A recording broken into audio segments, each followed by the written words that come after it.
You're listening to the Fast F1 Podcast.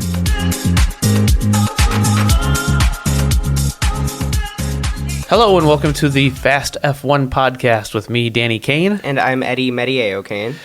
So Eddie and I are a father and son team, but we will be reviewing Formula One races and other news in Formula One over the course of the 2024 season and beyond.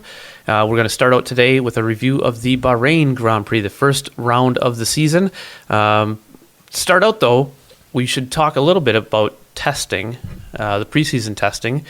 Eddie, what were your thoughts on preseason testing? One of the main things I saw during testing is that there was a lot of problem with the drain cover between both Sergio Pérez and Charles Leclerc, damaging both of their under-car areas.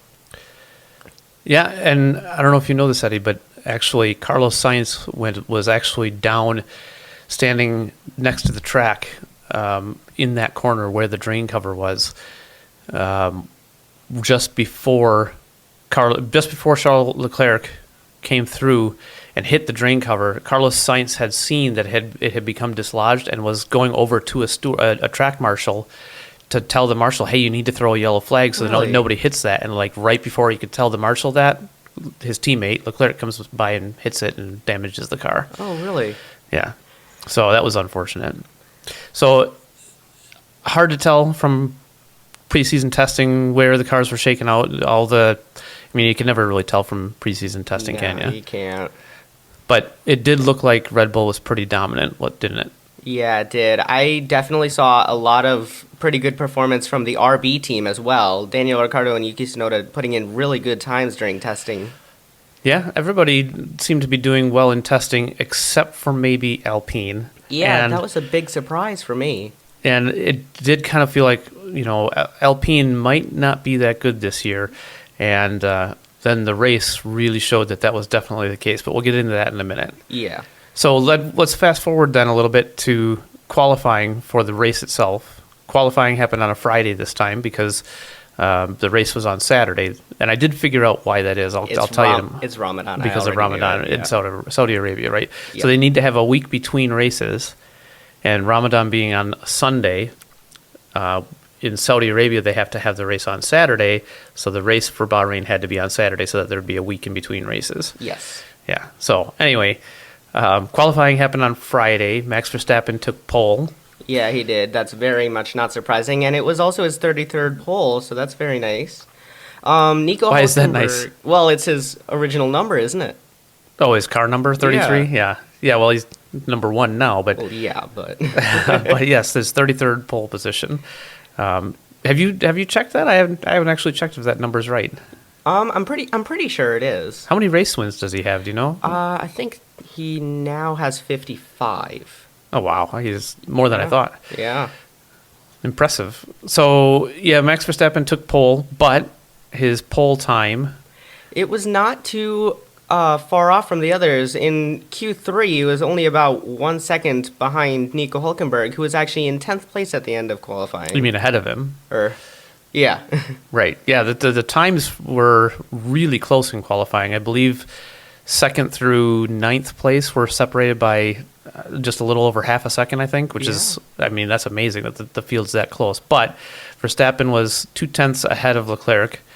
But then on the same time, Verstappen's pole time was 0.016 seconds slower than Leclerc's Q2 time. So Leclerc definitely leaving something out on the table in final qualifying. Yeah, it was very surprising. Quite a few teams did show a strong leading through it. All of the regular teams from 2023 got into the Q3 except for Lance Stroll. And actually it was Nico Hülkenberg who took his place to finish qualifying in 10th place. That was a very good showing from him, too, and the Haas team. Yeah, the Hülkenberg did a really good job getting in. I mean, that's what he does. Last year it showed as well. The Haas was good on one lap, but terrible through the race.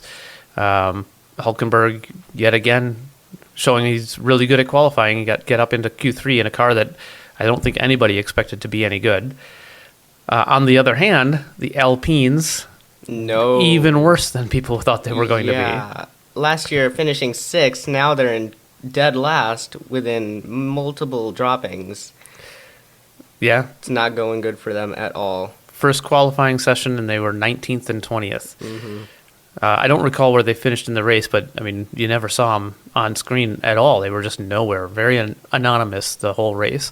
So it's not looking good for the Alpines this year. No, it's really not. And it's kind of scary because when they rolled out that car at their car launch, and everybody saw how much paint there wasn't on the car. Exactly. They're trying to save weight by not putting paint on it, and there's so little weight on it. There was kind of this almost joking suspicion of like, are they really that bad that they have to have that little paint on it? And it turns out, yeah, they really are that bad. But in the end, there was one team that did have paint, and it was a very risky move. It was Ferrari. And speaking of Ferrari, in the race, there was one driver who definitely stood out beyond the others. And who was that? It was Carlos Sainz. He had a great race, finishing third. His overtakes were incredible. Yeah. My personal favorite was on Leclerc. I think that's the new best since last year's Alonso move on Hamilton. Yeah, the pass that Alonso did last year was really impressive. Was it surprised amazing. everyone, and Sainz's pass on Leclerc surprised everyone too. It was very last minute. He really took a lunge at him, but fair play to both drivers. They kept it respectful, kept out of each other. They didn't hit each other. And, yeah, it was a brilliant move. Yeah, it really was. And then once again, obviously in the race, this is not a surprise to really anyone at the moment. Verstappen once again dominated and took another win. Yeah, as much as I hate to say it, I did kind of see this coming. As much as we were all kind of hoping, well, maybe after the first couple of practice sessions, maybe the Red Bulls aren't quite as dominant as we might think that they were. And then Verstappen just walked away with it as usual, and Perez made it from 4th or 5th on the grid, wherever he started, finished 2nd. So, yeah, Red Bull's looking very strong. Yeah, before the end of the first qualifying of the year, we didn't really know where Red Bull was going to place. Obviously, they're going to place in the top 3 by the end of this. Obviously, Ferrari is looking really good, too, as well. Yeah? Yeah, a lot of the drivers are really close to each other at the moment, but as far as bottom 4 and 5 go, it's not really doing too well. Only 5 of the teams actually have points so far this season. Yeah, 5 teams out of the 10 have got points because it was first and second were the Red Bulls, third, fourth were the Ferraris, and then I believe it was Mercedes, McLaren, Yep, and then the 2 Aston Martins. Yeah, exactly. Yeah, so it's a really tight field, though, and we saw that in qualifying, just how close everybody is, and it does seem like that we're going to get a lot of action for second place in the championship again. Yeah. But I do think that Red Bull and Verstappen are going to walk away with the 2 championships again this year. Really? What do you think? I'm starting to think so too. But You would rather it be Sainz, though. I love Sainz. Sainz is always going to be my favorite. But I'd rather it be the McLarens. I do think that it's going to be Max Verstappen winning the championship again, but I do not think it's going to be Red Bull winning the championship. I do think it's going to be Ferrari. Yeah, I could see that. The Ferraris are pretty close in. It'll depend on if Perez has a good year or not. Last year, he really struggled in the middle of the season. If he has a bad mid-season again this year, I could definitely see the Ferraris taking the team championship. We'll have to see. Yeah. Well, right before we go, I do want to see if we can guess, and we're going to be doing this before every exit for each race. We're going to be guessing where we are going to think the top 3 are in the before next the race. Championship. Yes. Yeah. Well, I think it's going to be Verstappen dominating again. I think it's going to be Leclerc and Sainz this time, though. So you're thinking the top 3 will be Verstappen, Leclerc, Sainz? Mm-hmm. That's what I was going to say, though. Oh, really? All right, I'll say, just to be different, I'll say it's going to be Verstappen, Sainz, and then Hamilton.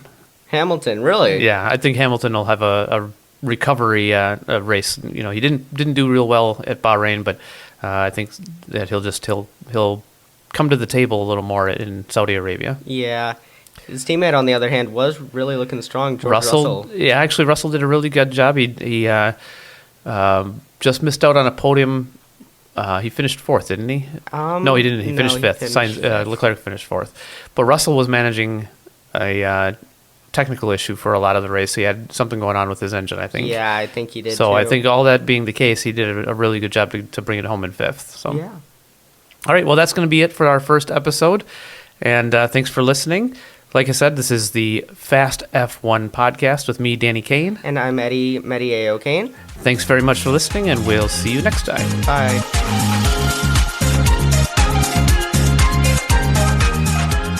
Fast F1 is produced by Danny Kane and Eddie Meteye-O'Kane.